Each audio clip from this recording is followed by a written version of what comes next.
In 2022, in a small hotel just off the interstate in Riverton, Kansas, I learned something about trust that I still can't explain without feeling my throat tighten. I'm not saying that for drama. I mean it literally. Even now, if I think about that hallway, muted carpet, the dull buzz of the ice machine somewhere down the corridor, I feel my body react like it's happening again. Back then, I would have told you I wasn't the paranoid type. I didn't go digging through phones.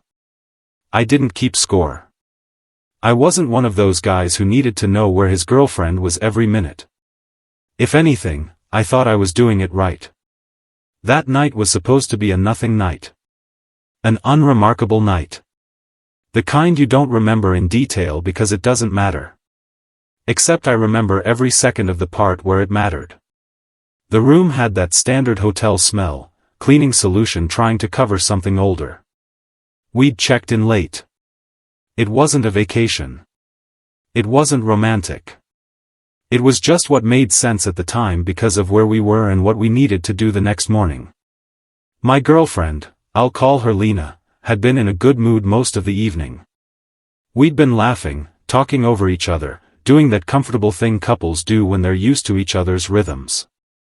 She had her hair tied up, no makeup, wearing one of my shirts because she always got cold in hotel rooms. She kept tugging the sleeves down over her hands. There was another person with us, too. Not a stranger. Not some random guy from a bar. A friend of ours. Someone we both knew. Someone I trusted in the way you trust people when you've had no reason not to. He'd been drinking earlier. More than he should have, honestly. It wasn't violent drinking, nothing scary like that. Just sloppy, tired, his words rounding off at the edges. We'd already talked about it, about him staying in the room until he sobered up enough to get himself home safely. It was the sensible thing to do. It's what I would have wanted someone to do for me. So we made it work. We ordered food, watched a dumb show on the TV that kept buffering, and eventually the room got quiet in that way it does when the lights are low and everybody starts slipping into their own thoughts. The friend was on the other bed, shoes kicked off, laid back like he was already half asleep. Lena was beside me, scrolling through something on her phone, occasionally showing me a video and laughing softly. Nothing about her felt strange. Nothing in my chest felt like a warning. If anything, I felt relieved. Like, okay. We're done for the night. Everyone's safe. We'll sleep. We'll wake up. Normal life continues. I've thought a lot about that feeling since then. That false sense of being settled. I'm not proud of this, but I can be kind of noisy. Not loud on purpose, just little things. I open and close things too hard. I fidget. I walk heavy. I try to be considerate, but I'm not naturally graceful. Lena used to joke that I sounded like I was wearing boots in the house even when I wasn't. So when it seemed like both of them were drifting off, I decided to step out for a bit. Not because anything was wrong. Because I didn't want to be the guy clanking around while other people were trying to sleep. I figured I'd go downstairs to the lobby, check my email, drink water, kill time until everyone was fully asleep. I even remember looking back before I left. The lights were off except for the glow from the TV screen. Lena was under the comforter, turned slightly away from me. The other bed had the friend stretched out, still, like he'd already passed out. It looked calm. It looked safe. I didn't hesitate. I didn't second guess. Why would I? Downstairs, the lobby was empty except for a couple sitting near the window and a guy behind the front desk who looked bored enough to fall asleep standing up. I sat in one of those stiff chairs near the business center, scrolled through nothing important, drank from a plastic bottle of water, and waited. It was about 45 minutes, maybe a little less. I know because I checked the time on my phone twice, thinking, should probably go back up before the night staff starts wondering why I'm just here. Even then, there was no dread. There was no intuition. There was just mild impatience and the kind of tiredness you get when you're trying to be responsible. When I got back to the elevator, I remember seeing my reflection in the polished metal door. I looked normal. A little worn out. A little older than I felt. I remember thinking I needed sleep. The elevator ride up was quiet. The floor numbers blinked slowly. My key card was already in my hand. The hallway was the same as before, dim lights, silence, that faint air conditioning hum. The room door was exactly how I left it. Closed, latch engaged. Nothing about it said, "Don't go in there." I slid the card. The light turned green. The lock clicked. And the moment I pushed the door open, something in my body knew before my brain did. It wasn't a sound. It wasn't a scream or a gasp or anything like that. It was the shape of the room. The air felt wrong. Like walking into a space where something has shifted, even if you can't explain what. My eyes adjusted slowly because the curtains were pulled tight and the only light was the faint spill from the bathroom nightlight. At first, I couldn't make sense of it. It was like my brain refused the image, tried to label it as something else. And then I took 2 steps in. The bed on the far side, the one the friend had been on, was moving. Not shaking like someone tossing and turning. Moving in a rhythm that didn't belong to sleep. For 1/2 second, I honestly thought I was hallucinating. Like, maybe I was still half asleep standing up. Then I saw Lena. Not beside me. Not under the covers where she'd been. She was on top of him. There are details I wish I didn't have.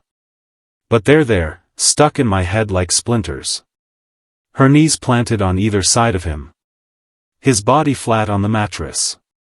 Her hips moving in a way that wasn't accidental. Her hair loose now, falling forward as she leaned over him. His hands, at first I couldn't even tell where his hands were, because my eyes kept darting around like they were trying to escape what they were seeing. My first feeling wasn't even anger. It was this cold, empty disbelief. Like my mind had stepped back and my body was on autopilot. I heard myself speak, but it didn't sound like me. Lena. Just her name. That's all I could get out. Neither of them said anything. Not immediately. She froze like she'd been caught stealing. He froze like he'd been caught in an accident he didn't know how to explain. Their faces turned toward me in the dark, and I could see enough to know this wasn't a misunderstanding. There was no way to spin it into something innocent. I took another step forward and the motion stopped, but the room still felt like it was spinning. I reached for the lamp on the side table and turned it on so hard the switch clicked loudly. The light flooded the room, harsh and unflattering, like it was exposing everything. They separated fast. Too fast. Like they'd practiced separating. Like they knew exactly what to do when the door opened. I stood there staring at them, and it hit me in a delayed wave, how humiliating it was that this happened while I was in the same building.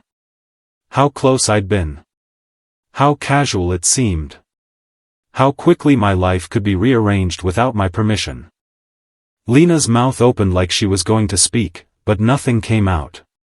The friend, his eyes were wide, glossy, like he was scared. He pushed himself up onto his elbows and said, "Man," like that single word was supposed to carry the whole explanation. I held up my hand without thinking. My palm was shaking. "Get up," I said. My voice sounded steadier than I felt. "Get out. Now." He looked at Lena. Lena looked at him. That alone did something to me. That small exchange of eye contact, like they were silently deciding what story to tell. I moved toward the door and opened it wide, standing there like a guard. "I'm serious," I said. "Get your stuff and leave." He started talking quickly, tripping over himself, saying he was sorry, saying he didn't know what to do, saying it didn't go as far as it looked. He kept saying my name like that would soften me. Lena still hadn't said anything. She was sitting on the edge of the bed, clutching the sheet to her chest like she was the one exposed. I didn't want to hear it. I didn't want to hear either of them try to make it smaller than it was. I watched him put his shoes on with hands that wouldn't stop trembling. I watched him stand. I watched him grab his jacket. He didn't meet my eyes as he walked past me. The hallway felt colder than before. He kept glancing back at Lena like he wanted her to rescue him from the consequences. We went down toward the parking area together because he wouldn't stop talking, and I didn't trust him to just wander off into the building. I wanted him gone. Out of my space. Out of her space. Out of whatever we'd just become. Near the garage door, he finally looked at me directly. "Listen," he said, voice tight. "Please. Please don't do anything permanent. You two can work it out." I stared at him, genuinely not understanding what he thought he was saying. "Work it out," he repeated, like he was giving me relationship advice. And in that moment, it wasn't even the betrayal that made me feel sick. It was the way he said it, like this was a problem for me to manage. Like my job was to clean up what they'd done. Like I was supposed to be reasonable. I watched him disappear into his car, and I stood there alone in the harsh garage lighting, realizing I still had to go back upstairs and face whatever explanation Lena had decided to offer, if she offered one at all. Because the worst part wasn't that I'd seen something I couldn't unsee. It was that I still didn't know what, exactly, I'd walked in on, and I could already feel my mind trying to fill in the blanks.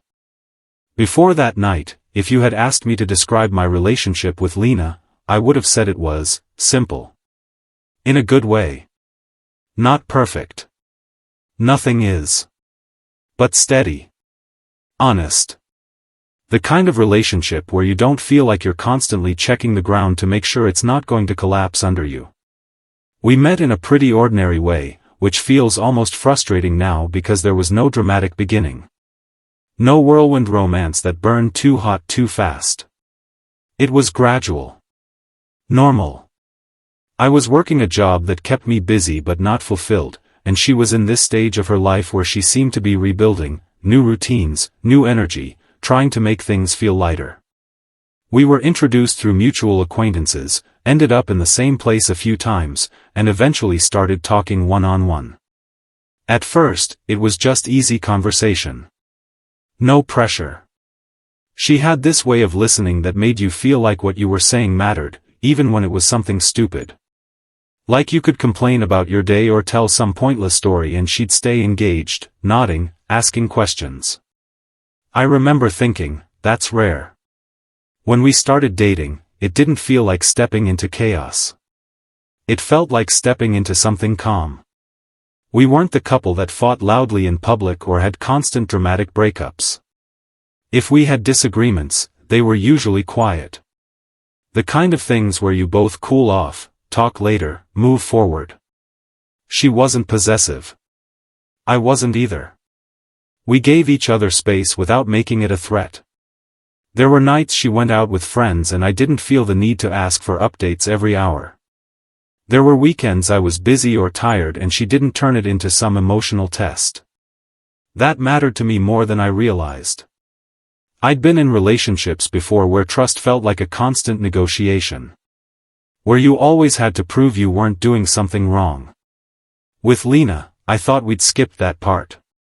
She'd tell me stories about her past, but never in a way that made me worried. Just in a casual, I've lived some life, kind of way. I didn't judge her for it. If anything, it made her feel more real. And she always seemed clear about choosing me. That's what I held on to. Over time, we built routines. Little domestic things that don't sound romantic but are actually where love lives. She'd leave her hair ties on my bathroom sink. I'd always forget to buy coffee filters, and she'd tease me about it. She'd fall asleep halfway through movies, curled against my shoulder, and I'd just sit there holding still so I didn't wake her up. She remembered small things about me. The way I liked my eggs. The fact that I hated driving at night. The name of my old dog from years ago. Those details made me feel seen. And I tried to do the same for her. I knew when she got quiet it usually meant she was overwhelmed, not angry. I knew she needed reassurance sometimes but didn't always know how to ask for it. I liked being the person she could lean on. That's something I've wrestled with since, honestly. Because I think part of my identity in that relationship was being the safe place. The steady one. The person who didn't make her feel judged or trapped.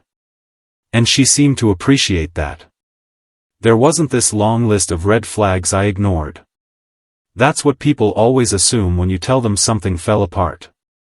They ask, were there signs? And maybe, if you dig hard enough, you can always find something. Maybe there's always a moment that looks different in hindsight. But at the time? No. Not really. I trusted her. I trusted her with my phone sitting open on the table because I never thought she'd snoop. She trusted me the same way. There was no secrecy. If she got a text, she'd read it out loud sometimes without thinking. If I mentioned a coworker, she didn't get weird about it. We were just normal.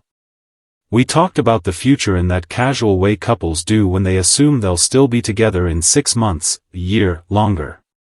Not big wedding plans or anything, but things like, maybe we should get a place with more light, or, next summer we should actually take a real trip somewhere. Those conversations plant roots without you noticing. And I noticed how comfortable I felt with her family, how she felt with mine. How she fit into my life without forcing herself into it. It made me believe this wasn't temporary. She had flaws, obviously. She could avoid conflict too much. She didn't always say what she was feeling until it built up. Sometimes she drank more than she should at social events, not in a reckless way, but enough that I'd side-eye her and she'd roll her eyes like, I'm fine. But it never felt dangerous. It never felt like something that could crack everything open. If anything, I felt protective of her. Like she was someone who needed softness, not suspicion. So I gave her softness. And the thing is, she gave it back. Or at least I thought she did. The months leading up to that night weren't filled with distance or coldness. We weren't on the edge of a breakup. There hadn't been cheating accusations or constant fights. That's what made it so surreal. Because when I walked into that room and saw what I saw, it didn't connect to the version of us that existed in my head. It felt like watching someone else's life. Like Lena had been replaced by a stranger in the span of 45 minutes. And the worst part was realizing that maybe the relationship I thought was solid had been resting on something I never questioned. Something I assumed was unbreakable simply because it had never been tested. The friend wasn't some shadowy outsider. That's one of the things people misunderstand when I try to explain it.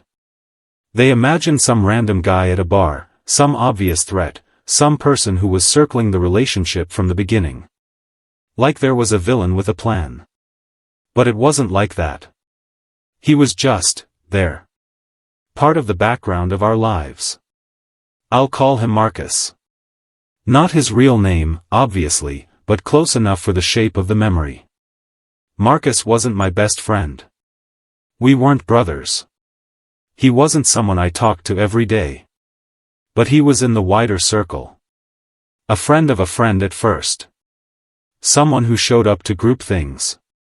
Birthday dinners. Game nights.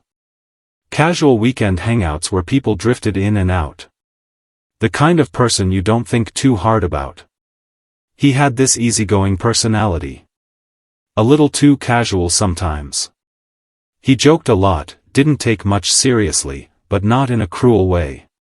More like someone who floated through life without sharp edges. He wasn't intimidating. He wasn't the loudest guy in the room. If anything, he could be kind of passive. The type who went along with whatever the group decided. That's why I never registered him as a threat. And Lena didn't treat him like one either. At least not in any way I noticed. She was friendly with him in the same way she was friendly with most people. Warm, conversational, laughing at dumb comments, asking questions. If Marcus said something funny, she'd smile. If he needed something, she'd be polite. It didn't feel charged. That's what's so hard to explain, because later, your brain starts scanning old memories like security footage, looking for hints. You replay moments and think, was that look weird? Did they linger too long? Was that joke actually flirting? But at the time, there was nothing obvious. And I think that's part of why it hit so violently. Because betrayal is different when it comes from inside the circle. It's not just about attraction or temptation. It's about access. You don't guard yourself the same way around people you've already placed in the safe category. Marcus had been in our space before. Not like, sleeping over, not like that. But he'd been in our apartment for group gatherings. He'd sat on our couch. He'd eaten food off our plates during potlucks. He'd laughed with us, taken selfies in groups, left with everyone else at the end of the night. Normal. He knew basic things about our life. He knew we were serious. He knew we weren't some casual fling. And because of that, my brain filed him away as harmless. That's the invisible contract you assume exists. Like, we're all adults here. We all understand boundaries. Nobody's going to cross that line. I realize now that was naive. But it didn't feel naive then. It felt like maturity. I felt proud, honestly, that our relationship wasn't built on insecurity. I didn't want to be possessive. Lena didn't want to feel controlled. So when she talked to other men, I didn't tense up. When Marcus cracked jokes at her, I didn't glare. Because why would I? Trust is supposed to look like that. And Marcus, to his credit, never acted like someone trying to wedge himself into something. He didn't call her late at night. He didn't text constantly. At least not that I knew. He wasn't hovering. He was just present. Sometimes, if Lena and I were bickering about something small, like directions or what to eat, Marcus would do that awkward male thing where he tried to lighten it. All right, parents are fighting, he'd joke. Lena would roll her eyes. I'd shake my head. It was nothing. There were moments when he seemed a little too comfortable, but not enough to raise alarms. He'd crash on someone's couch after a party. He'd always be the last one lingering, finishing a drink, telling one more story. He liked attention, I think. But again, nothing that screamed danger. And Lena wasn't the type to make me feel like I needed to compete. She wasn't secretive. She wasn't disappearing for hours without explanation. If Marcus was around, it was because the group was around. That's why the night in the hotel felt so surreal. Because this wasn't someone I'd been worried about. This wasn't someone I'd argued with her over. There was no slow build of suspicion. It wasn't like I had ever said, "Hey, I don't like the way he looks at you." I never had to. He was a safe friend. A background friend. And I think that's what made it feel so violating. Because it wasn't just Lena stepping outside the relationship. It was Lena stepping outside the reality I thought we were sharing. And Marcus. Marcus wasn't some stranger who owed me nothing. He was someone who had sat across from me, laughed with me, existed in the same social world. Which meant he knew exactly what he was doing. Or maybe worse. Maybe he didn't think about it at all. Maybe the line wasn't as real to him as it was to me. And that possibility, that trust can be broken not with malice, but with careless selfishness, stayed with me in a way I didn't expect. Because once someone becomes safe, you stop watching the door. And I still don't know when, exactly, Marcus stopped being safe, or if he ever was. That night didn't start with tension. That's the part that still messes with me. If there had been arguing, if Lena had been distant, if Marcus had been acting strange, I could at least build a narrative around it. I could say, I should have known. But it wasn't like that. It was ordinary. We were out because of a small weekend obligation, nothing glamorous, just one of those things where it made more sense to stay overnight instead of driving back late. The hotel wasn't fancy. Just clean enough. Beige walls. Thin curtains. The kind of place you forget as soon as you leave. We weren't celebrating anything. We weren't in some romantic getaway mindset. It was just life. Earlier in the evening, we'd met up with a few people nearby. A casual group thing. Someone suggested drinks. Marcus came along because Marcus always came along when there was a group. The atmosphere was relaxed. Lena had one drink, then another. Marcus had more than that. He wasn't belligerent, just sloppy. His laugh got louder. His words started blending together. At one point he knocked his glass over and apologized 3 times like he was trying to prove he wasn't that drunk. Lena nudged me and whispered, "He's gone." I remember smiling a little, shaking my head. Marcus leaned back in his chair and said, "I'm fine. I'm fine." But he wasn't. And even then, nothing about it felt ominous. Just mildly inconvenient. We wrapped up not long after that. People scattered. Goodbyes. The usual, text me when you get home. Except Marcus wasn't going home. He stood outside with us for a minute, swaying slightly, hands in his jacket pockets. I shouldn't drive, he admitted. That was the one responsible thing he said all night. I looked at Lena. She shrugged in that way that meant, what do we do? The truth is, I didn't want to leave him alone. I didn't want him trying to drive. I didn't want to call him an expensive ride he might throw up in. So we talked it through quickly. Our hotel was nearby. He could crash there for a few hours. Sleep it off. Leave in the morning or whenever he was sober enough. Simple. It wasn't framed as some intimate thing. It wasn't like Lena insisted on it. It was just the practical solution. Even Marcus didn't seem thrilled. He kept apologizing. "I'll just take the floor if you want," he joked. "Don't be stupid," Lena said, waving him off. "There are 2 beds. 2 beds." That detail keeps replaying in my head. We got back to the hotel without much conversation. Marcus moved slower than usual, dragging his feet. In the elevator, he leaned against the wall and closed his eyes. Lena looked at me like, "See what I mean?"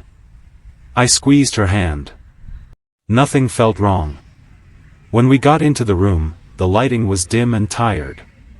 Lena kicked off her shoes immediately.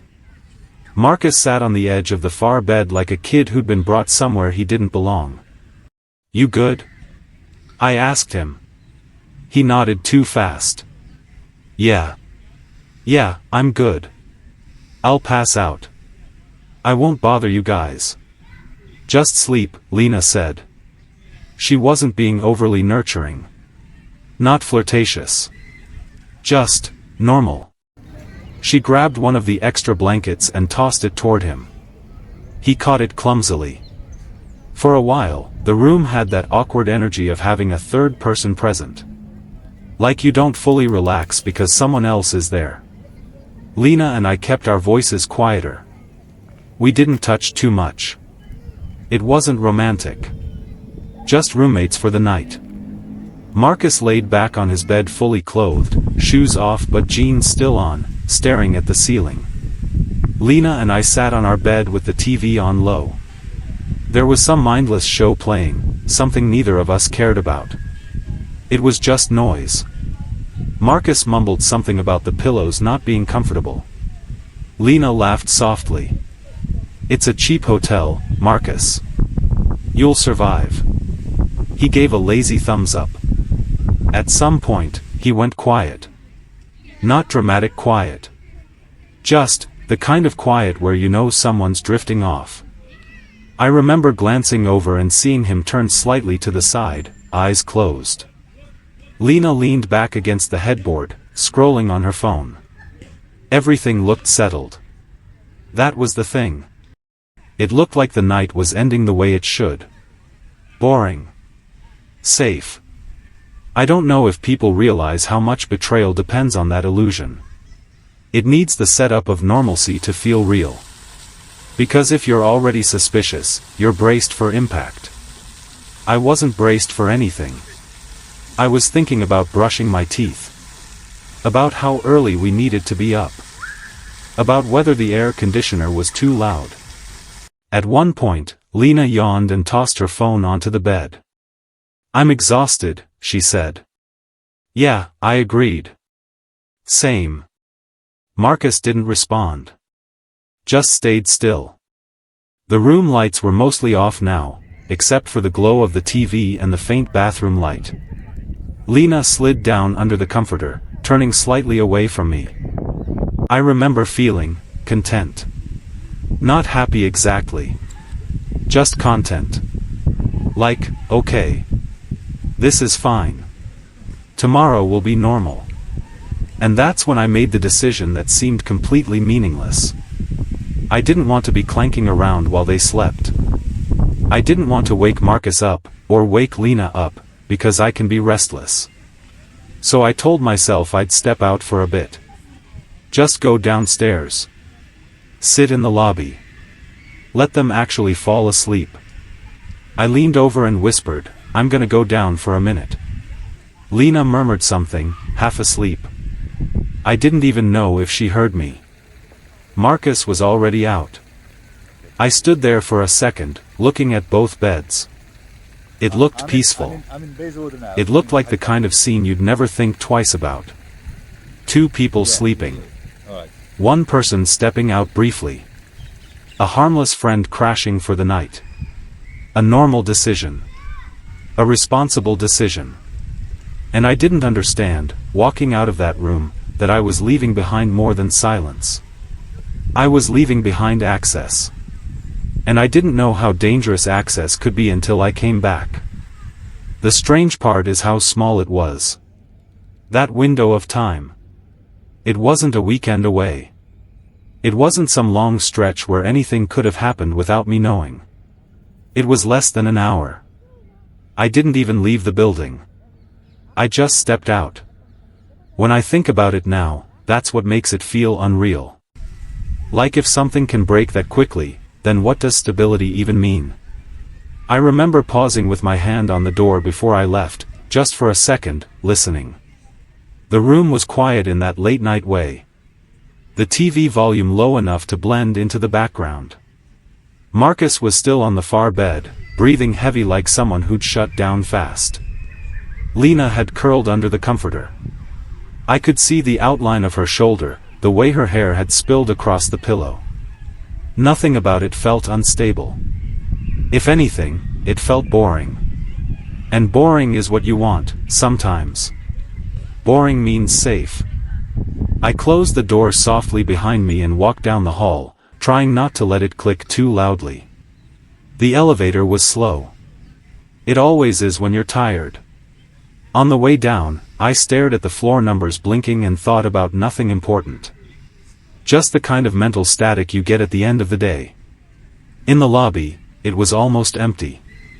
The front desk guy glanced at me briefly and went back to whatever he was doing. A muted sports game played on a mounted TV behind him. Somewhere near the breakfast area, a machine hummed quietly. I sat in one of those stiff chairs that never feels comfortable no matter how you adjust. At first I just scrolled on my phone. Emails I didn't answer. News I didn't care about. A group chat with friends posting memes. Nothing significant. I remember thinking, this is stupid. I should just go back upstairs and sleep. But I stayed. Partly because I didn't want to wake Lena if she was finally drifting off. Partly because I didn't want to stir Marcus. And partly because sometimes I need a moment alone, even when everything is fine. That's something I've always done, take little pockets of quiet when I can. I walked over to the vending machine, bought a bottle of water, drank half of it too fast. The lobby smelled faintly like coffee that had been sitting too long. A couple walked through at one point, laughing softly, keys in hand. They barely noticed me. It was such a normal scene. And that normalness is what makes the memory so jarring.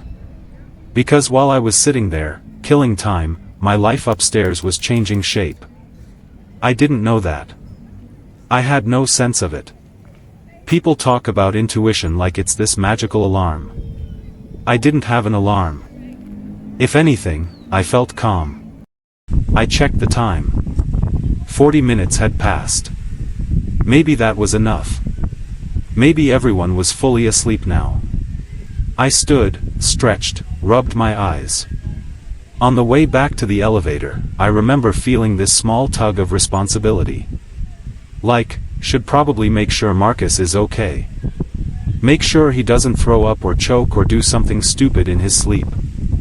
That was my mindset. Caretaker mindset. Not suspicious boyfriend mindset. The elevator ride up was even quieter than before. No one else got in. The air felt stale, like recycled breath. I kept thinking about how tired I was going to feel in the morning. The doors opened on our floor and I stepped out into the hallway again. Same dim lighting. Same carpet pattern. Same silence. It all looked unchanged. That's another thing that messes with you, how betrayal doesn't announce itself. The hallway didn't look different. The door to the room wasn't cracked open. There wasn't shouting or noise spilling out. Nothing was warning me. I walked toward the room with my keycard already in hand. I remember feeling almost relieved. Like, okay.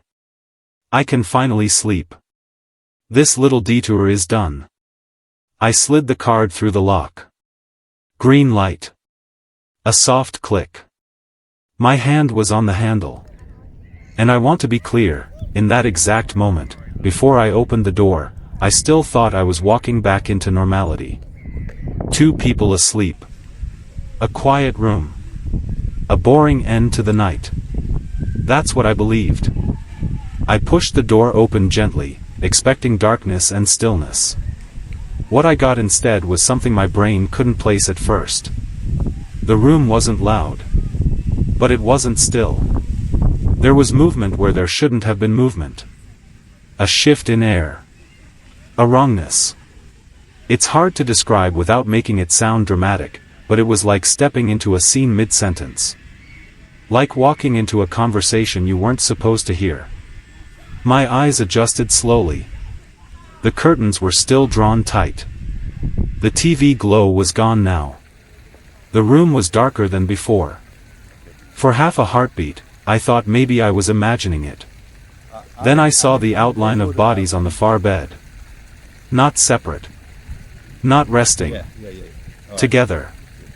And in that half second, before my mind fully caught up to what my eyes were taking in, I felt something split open inside me.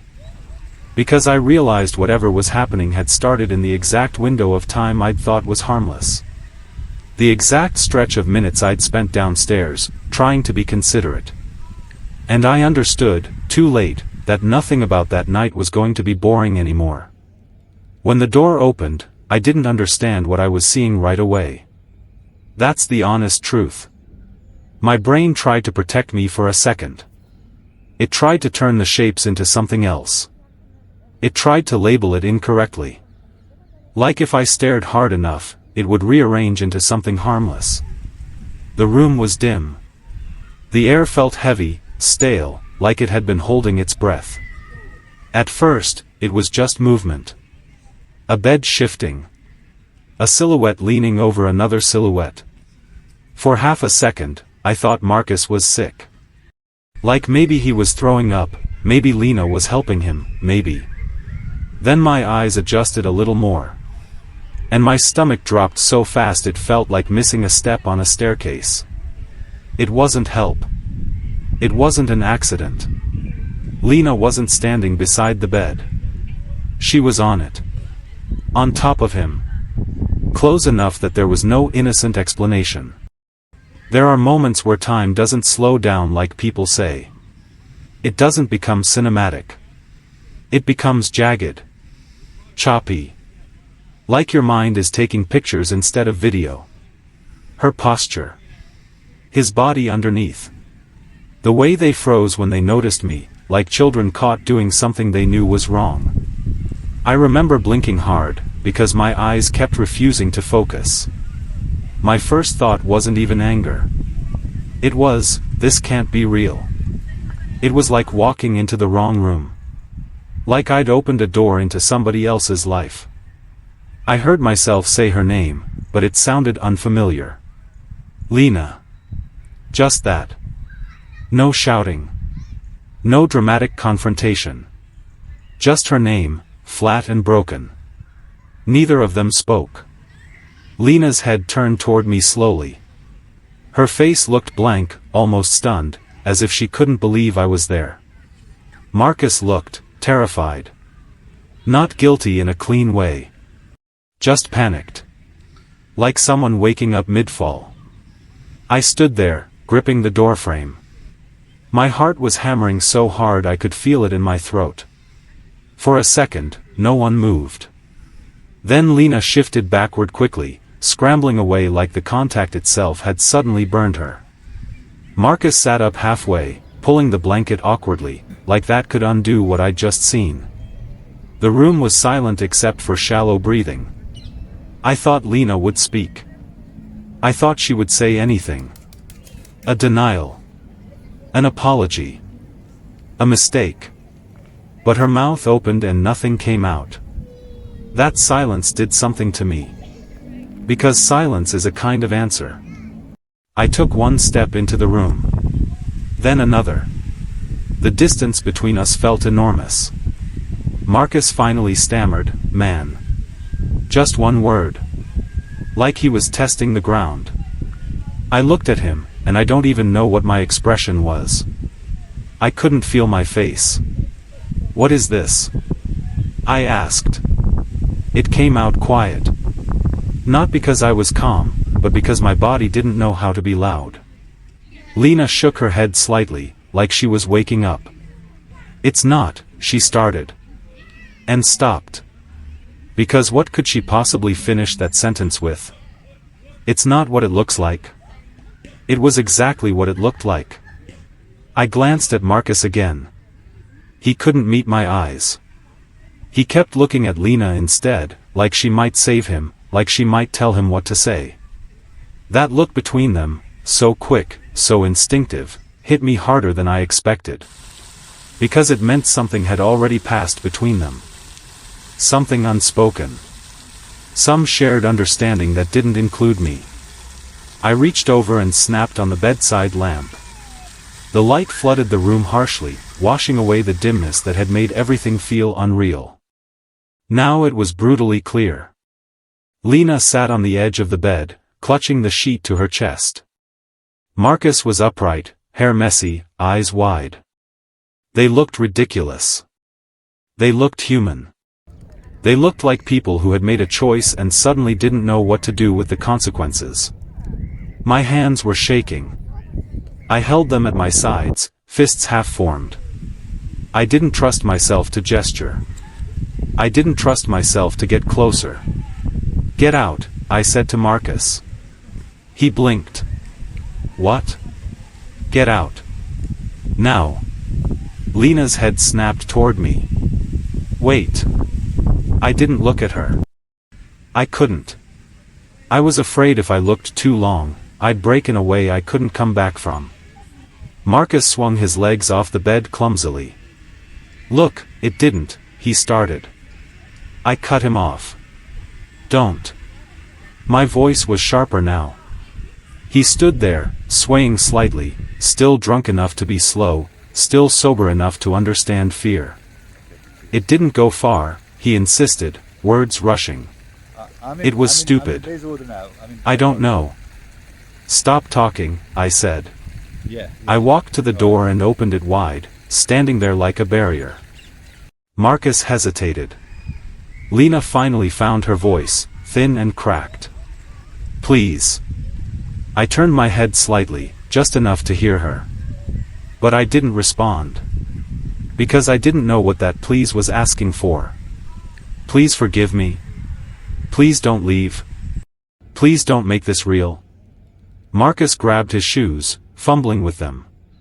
He kept muttering apologies. I'm sorry, man. I swear. I swear, I didn't. His words blurred together into noise. All I could see was the image I'd walked in on. All I could feel was the fact that I'd left the room for less than an hour. Less than an hour. And in that small window, something had been destroyed. Marcus finally stepped into the hallway, head down. He paused like he wanted to say more. Like he wanted to make himself feel less like the villain. But there was nothing to say. I watched him walk away. Then I stood there, still holding the door open, realizing the hardest part wasn't what I'd just seen.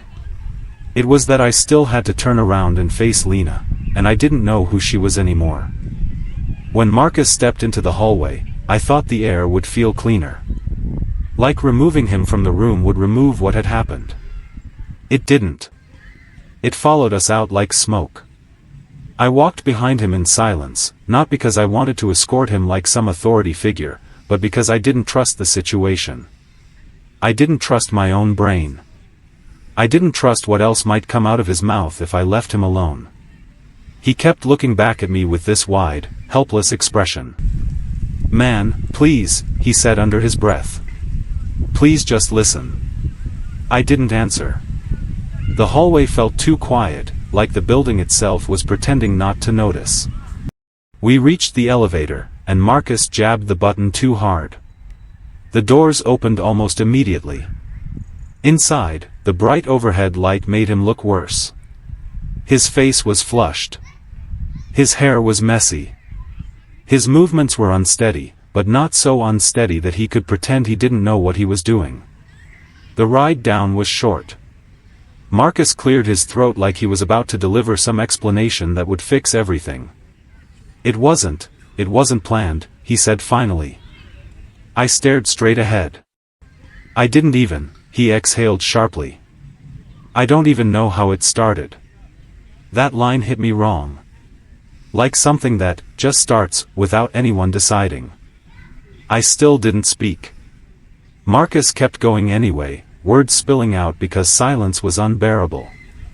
She was the one who initiated, he said quickly. I swear. I wasn't trying to. He stopped himself like he realized how pathetic it sounded. As if assigning blame would make it less disgusting. The elevator doors opened into the lobby. A couple of people were near the front desk, laughing softly as they checked in. Marcus lowered his voice. Please don't do something rash, he said. You and her, you can work it out. I turned my head slowly toward him. That phrase. Work it out. Like this was a misunderstanding over dinner plans. Like this was a normal relationship hiccup that required communication and compromise. My voice came out low. Work it out? Marcus swallowed. I'm just saying, don't throw everything away over something that. Something that what? I didn't let him finish. I pushed through the lobby doors toward the parking garage, the night air hitting my face like a slap. The garage smelled like concrete and exhaust. Marcus followed a few steps behind, still talking, still trying to soften the edges of what he'd done. I was drunk, he said. She was drunk too. It didn't go far, man. It didn't. It didn't go far, I repeated, almost numbly. He nodded too fast. She got on top of me, yeah, but that's basically it. It wasn't like, he shook his head hard. It wasn't like full, you know. He couldn't even say it. And something about that made me angrier. Not because I needed the graphic truth, but because he was trying to package betrayal into levels, like there was a version of this that was acceptable. Like I should feel relieved it didn't go far. I stopped near his car. The fluorescent lighting made everything look sickly. Marcus hovered awkwardly, hands half raised like he wanted to touch my shoulder but knew better. I'm sorry, he said again. I swear, I'm sorry. I never meant for this to happen. That was another phrase that meant nothing. Never meant. As if intention was something separate from action. I stared at him, really stared, trying to understand how someone could look so apologetic and still be standing in the wreckage he helped create. You were just laying there, I said quietly. Marcus blinked. What? You were just laying there. His mouth opened, then closed. Because it was true. The image was burned into me. He wasn't fighting her off. He wasn't jumping up in shock. He was there, letting it happen. And now he wanted to stand under flickering garage lights and act like it was all confusion. Marcus looked down. I froze, he muttered. I laughed once, harsh and empty. Yeah, I said. Me too. He flinched at that. Then he tried again, softer. She's freaking out upstairs. You should talk to her. I felt my jaw tighten. I don't want to talk to her. Marcus shook his head like he didn't understand. She didn't mean it, he insisted. You know her. This isn't her. She made a mistake. A mistake. That word did something sharp inside me. Because mistakes are sending the wrong text. Missing an exit. Forgetting an anniversary. This wasn't that. This was climbing on top of someone else while I was downstairs buying water from a vending machine. Marcus kept pleading. You guys have something real, he said. Don't let one night ruin everything. One night. One moment. He kept shrinking it. Reducing it. Making it small enough that forgiveness felt like the mature option. And I realized, standing there, that he wasn't pleading for me. He was pleading for himself. Because if I forgave Lena, then maybe what he did didn't make him a monster. Maybe it could be filed away as a drunken misunderstanding instead of what it was. I took a step closer. Marcus tensed. My voice was flat. Get in your car. He hesitated. Just. Get in your car, I repeated. He finally nodded, fumbling with his keys. As he opened the door, he looked back at me, eyes glossy. I swear to you, she was the one who started it. I didn't respond. I didn't know what was worse, that he said it to defend himself, or that part of me believed it. Marcus climbed into the driver's seat, started the engine. The headlights swept across the concrete. He lingered, window cracked, like he wanted one last chance to make this okay. Please, he said quietly. Just, talk to her. Then he drove away. I stood there alone in the garage, the sound of his car fading into the night. And suddenly I realized the friend was gone, but the real confrontation hadn't even begun. Because upstairs, Lena was still sitting in that room, waiting to explain what couldn't be explained. And I didn't know if I was more afraid of what she would say. Or what she wouldn't. I walked back through the lobby like I was underwater. Everything looked the same as it had an hour earlier.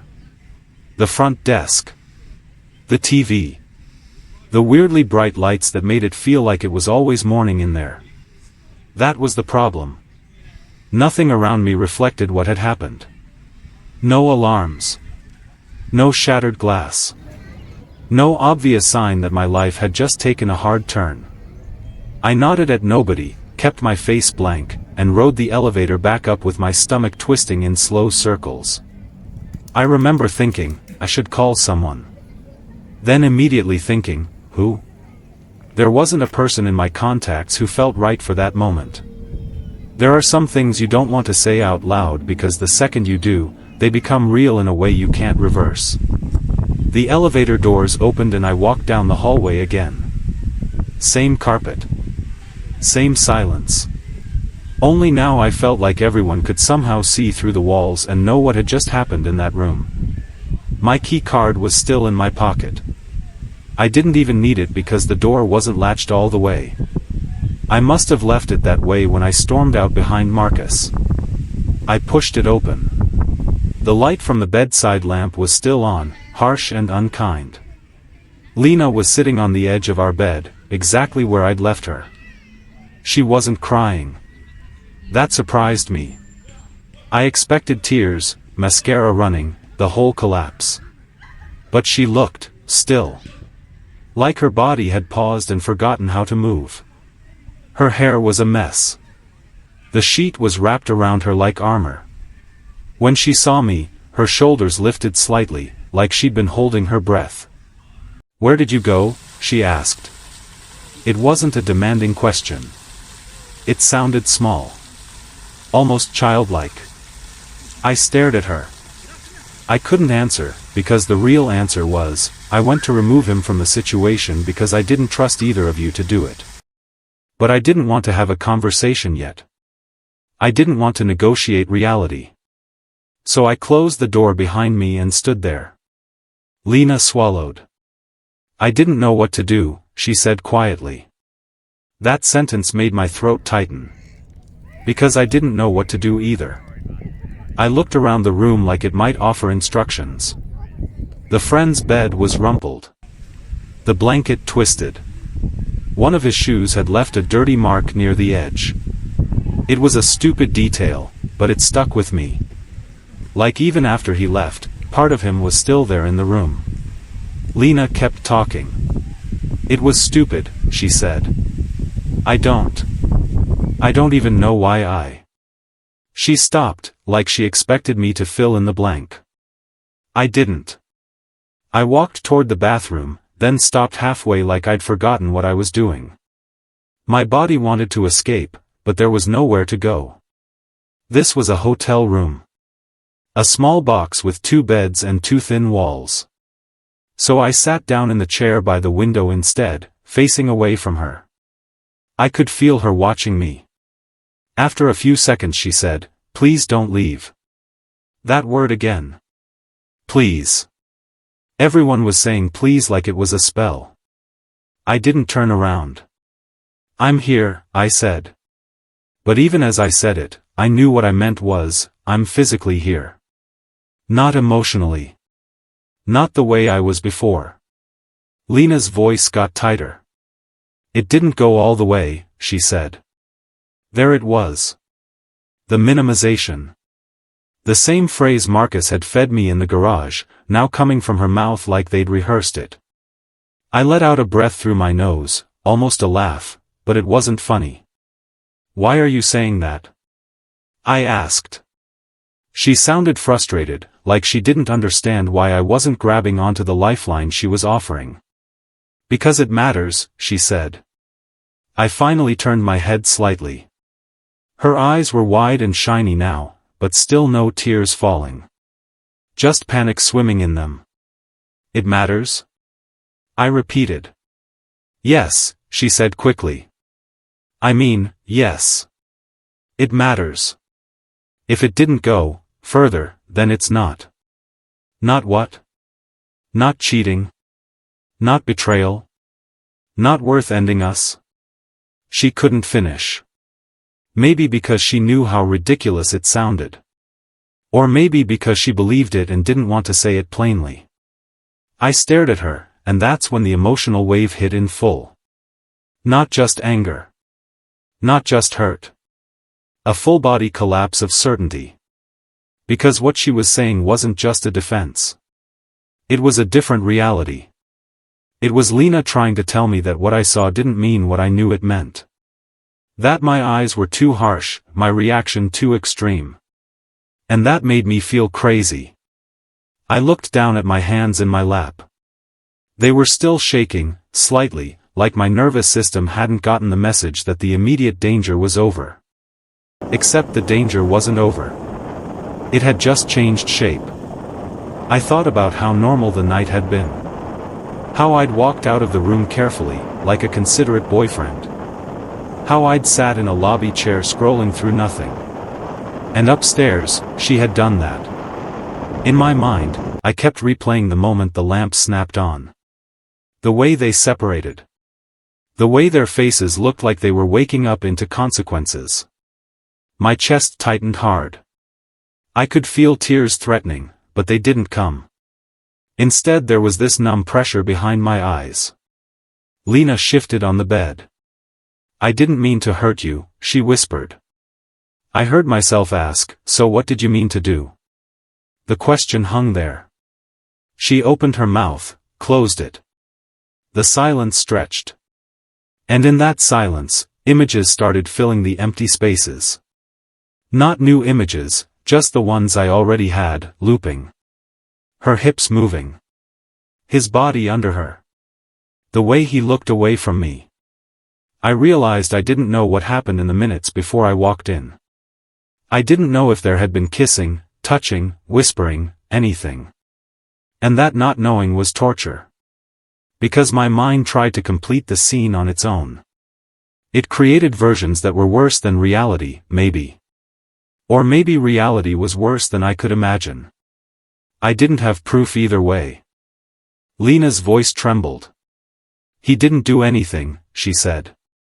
He didn't even." She trailed off again. It was strange hearing her defend him. Or maybe she wasn't defending him. Maybe she was defending herself by making him passive. Because if he didn't do anything, then it wasn't mutual. It was a mistake she could frame as isolated, impulsive, out of character. But framing it that way didn't comfort me. It made it darker. Because if it wasn't mutual, then what was it? A lapse? A test? A moment of control? A desire to see if she could? I didn't want to accuse her of things I couldn't prove. But my stomach kept turning because I couldn't locate the boundaries anymore. I'd trusted her. I'd trusted her around friends, around alcohol, around opportunities. And now I was sitting in a hotel room with someone who looked like my girlfriend but felt like a stranger. I stood up suddenly, not even planning to. Lena flinched. "Where are you going?" she asked quickly. "I don't know," I said. And that was the truth. I didn't know where to put my body. I didn't know what to do with my hands. I didn't know what words I was supposed to say to someone who had just shattered the thing we lived inside. I walked to the window and pulled the curtain back hard, letting the outside light leak in from the parking lot. Lena made a small sound, like she was embarrassed. But I needed light. I needed the room to stop feeling like a secret. I needed to see everything clearly because my brain kept trying to soften it. "Behind me," Lena said, "please don't hate me." That sentence cracked something open. Because hate would have been easier. Hate would have been clean. Hate would have meant I was done. But what I felt was messier than that. It was grief mixed with disbelief, like someone had died and was still sitting on the bed talking to me. I turned back around slowly. Lena was staring at me like she was waiting for a verdict. And I realized, with a cold drop in my stomach, that no matter what I decided next, stay, leave, forgive, explode, there was one thing I couldn't get back. The version of reality where I could walk out of a room for 45 minutes and trust what would be waiting when I returned. That reality was gone. And I didn't know how to live without it. I didn't leave the hotel room that night in some dramatic way. There was no suitcase thrown open, no shouting match in the hallway. It was quieter than that. Worse, in a way. Because the silence made everything feel unfinished. I sat back down in the chair by the window, and Lena stayed on the edge of the bed like we were strangers trapped in the same waiting room. At some point, she started crying for real. Not loudly. Just tears slipping down her face while she stared at the carpet. "I don't know why I did it," she whispered again. I believed that she didn't know. Or maybe I wanted to believe it, because the alternative was that she did know, and chose it anyway. I didn't respond. My brain felt exhausted, like it had run miles without moving. Eventually she said, "What are we going to do?" That question hung in the air like smoke. I thought about all the possible answers. We break up. We pretend this didn't happen. We talk for hours until sunrise. We never speak again. None of them felt real yet. So I said the only honest thing. I can't figure it out tonight. Lena looked at me desperately. Please don't make a decision right now. I didn't tell her that the decision had already been made the moment I saw her on that bed. Maybe not the practical decision, but the emotional one. Something had snapped. And even if I duct taped it back together, it would never hold the same. We barely slept. If you can even call it sleep. I lay on top of the covers, stiff, facing the wall. Lena stayed on her side of the bed, not touching me, crying in little bursts that eventually faded into silence. Every time I closed my eyes, the image came back. The movement. The frozen look on her face. Marcus's voice in the garage saying, "Work it out." Around dawn, I finally drifted off for maybe an hour. When I woke up, my mouth tasted stale, and my chest felt heavy, like something was sitting on it. Lena was already awake. She looked worse in the morning light. Puffy eyes. Washed-out face. Like someone who'd been up all night watching their life collapse. "Can we talk?" she asked softly. I stared at the ceiling. What's left to talk about? Her breath hitched. I need you to understand. That word again. Understand. As if understanding would change anything. As if the right explanation could rewind time. I sat up slowly and swung my feet onto the floor. I understand what I saw, I said. Lena shook her head quickly. It wasn't. I cut her off, not sharply, just tired. It doesn't matter how you phrase it. She stared at me, and for a second her face changed. Not anger. Something else. Like she realized her usual way of smoothing things over wasn't working. "I don't want to lose you," she whispered. And that was the cruelest part. Because I didn't want to lose the person I thought she was, either. But she was already gone. By late morning, we checked out. The lobby was brighter now, full of people eating breakfast, laughing, living normal lives. I wanted to scream at them. Do you know what can happen in a hotel room overnight? Do you know how quickly everything can rot? But I didn't. I nodded, signed the receipt, carried my bag out like a man who still belonged in the world. Lena followed a few steps behind me. Outside, she asked, "Where are you going?" I paused near my car. "I need space." Her voice cracked. "How much?" I looked at her then. Really looked. And what I felt wasn't hatred. It was this deep, hollow distance. "I don't know if there's a version of this where space fixes it," I said. She started crying again, wiping her face with her sleeve. "So that's it?" I didn't answer immediately. Because endings are strange. They don't feel like movie endings. They feel like standing in a parking lot with your keys in your hand, realizing the future you'd pictured isn't waiting anymore. "I can't do this," I said finally. Lena's shoulders folded inward. "I made a mistake." I nodded once. "I know." Then I got into my car. I drove for a long time before I realized I was shaking. The days afterward blurred. Lena texted constantly at first. Short messages. "Please talk to me. I'm so sorry. I don't even recognize myself." It didn't mean anything. That last one kept repeating.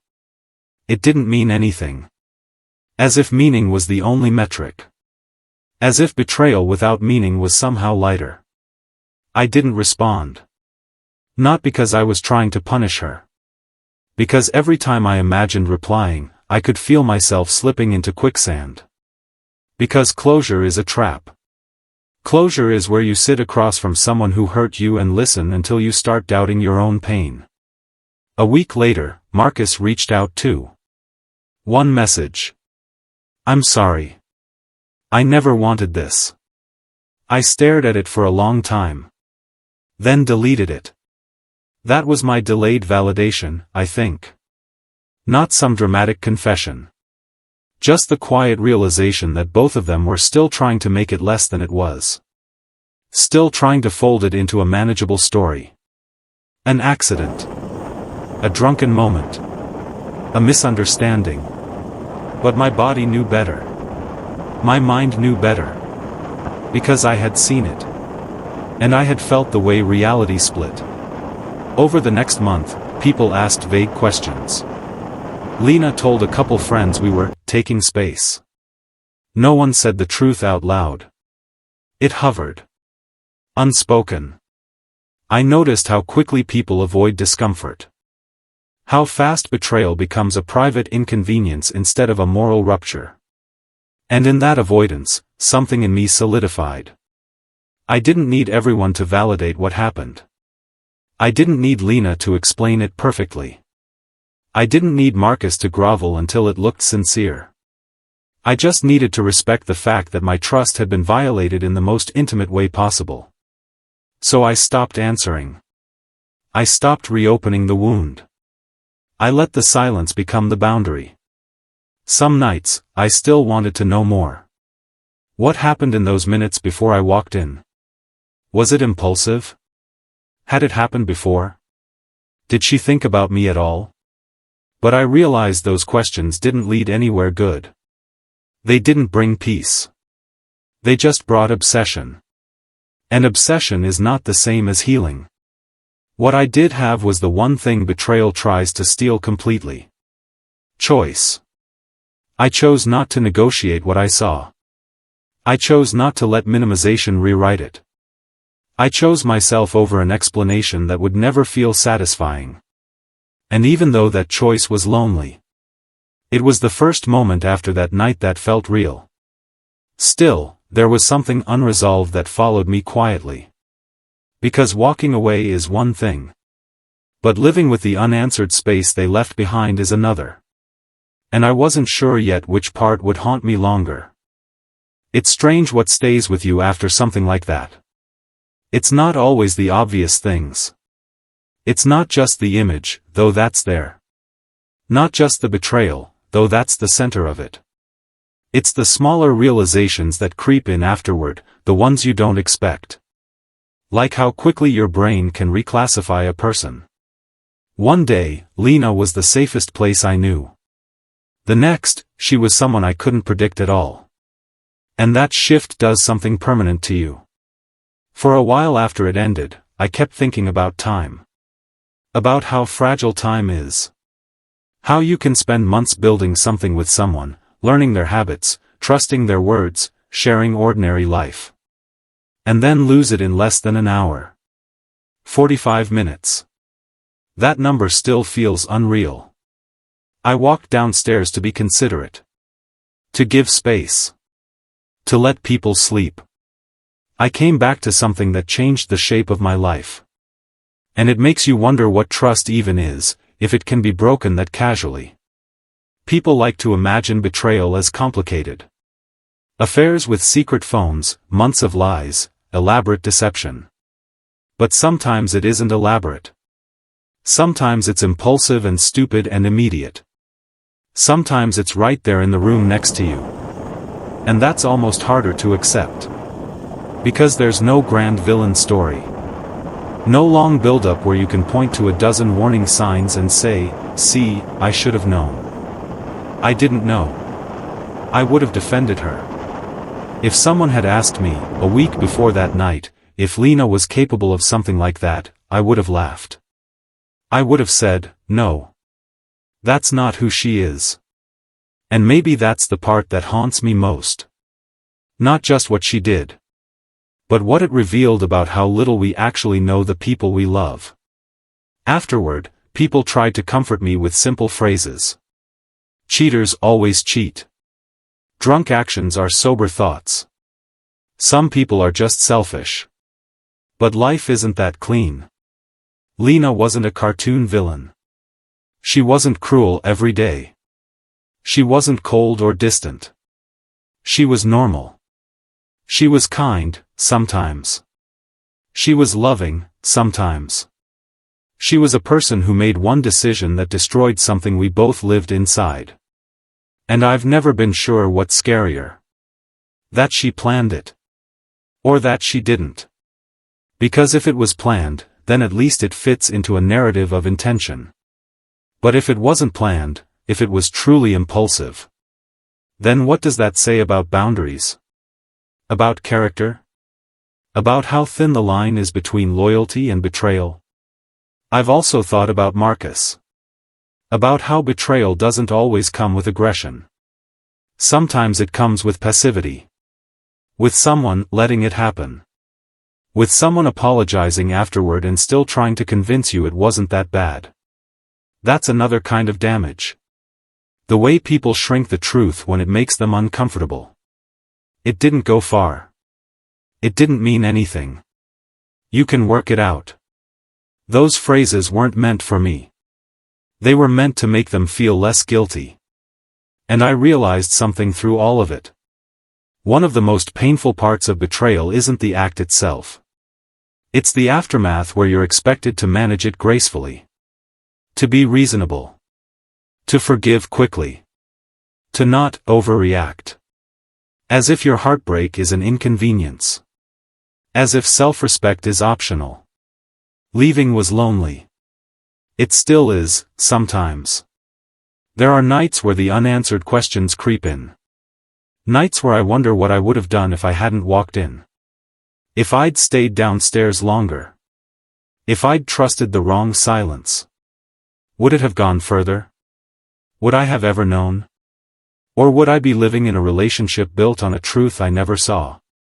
That's a scary thought. Because it means sometimes the only difference between ignorance and devastation is timing. A door opening at the wrong moment. I don't think I came out of it cynical, exactly. But I came out changed. More careful. More aware of how quickly people can rewrite their own morality when they want something. And how quickly they can ask you to accept the version of events that hurts them least. I don't know what Lena tells herself now. I don't know what Marcus tells himself. Maybe they've filed it away as a bad night. A mistake. A blip. But for me, it wasn't a blip. It was a fracture. And fractures don't disappear just because you stop touching them. They become part of the structure. So I've learned to live with it. To carry the lesson without carrying the relationship. To accept that closure is sometimes just walking away with your dignity intact. Still. There's one question that sits in my mind more than any other.